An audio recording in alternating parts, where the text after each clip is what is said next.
12 जून 2025 की दोपहर अहमदाबाद का मौसम सामान्य था। सरदार वल्लभ भाई पटेल अंतर्राष्ट्रीय हवाई अड्डे पर हलचल थी, क्योंकि एयर इंडिया की फ्लाइट AI 171 लंदन के लिए रवाना होने वाली थी। यह एक बोइंग 787 ड्रीमलाइनर था, दुनिया के सबसे आधुनिक और सुरक्षित विमानों में से एक। इसमें 230 यात्री और 12 क्रू सदस्य सवार थे। सब कुछ सामान्य लग रहा था। दोपहर 1:38 पर विमान ने टेक ऑफ किया, लेकिन सिर्फ 30 सेकंड के भीतर कुछ गड़बड़ हुई। विमान से मेडे सिग्नल भेजा गया।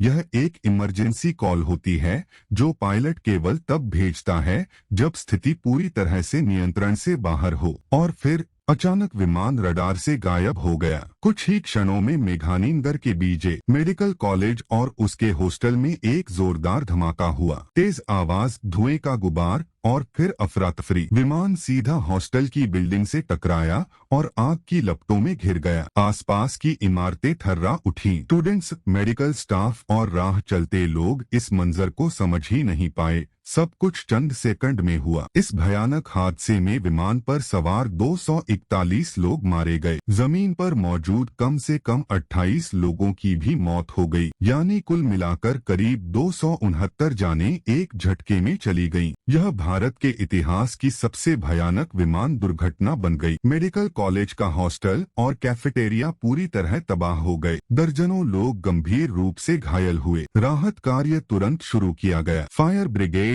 NDRF, एयरफोर्स, BSF सभी एजेंसियां मौके पर पहुंची। मलबे से शवों को निकालने और घायलों को अस्पताल पहुंचाने का काम कई घंटों तक चलता रहा। लेकिन इसी मलबे के बीच से एक चमत्कार निकला। 32 वर्षीय विश्वश कुमार रमेश, जो लंदन जा रहे थे और सीट नंबर 11 पर बैठे थे, वे इस भयावह हादसे में जिंदा बचे। जब रेस्क्यू टीम ने उन्हें मलबे से बाहर निकाला तब वह बुरी तरह घायल थे लेकिन होश में थे। उन्होंने कहा, एक जोरदार आवाज हुई, सब कुछ हिल गया। अचानक अंधेरा छा गया। मैंने अपनी बेल्ट खोली, देखा कि चारों ओर लाशें थीं और जैसे तैसे मैं एक तरफ भागा। उन्हें तुरंत अस्पताल ले जाया गया और अब वे खतरे से बाहर हैं। पूरे देश में उन्हें मिरेकल मैन कहा जाता है। इस हादसे की जांच शुरू हो चुकी है। शुरुआती रिपोर्ट्स में कहा गया है कि विमान के टेक ऑफ के तुरंत बाद उसका लैंडिंग गियर गलती से फिर से नीचे आ गया,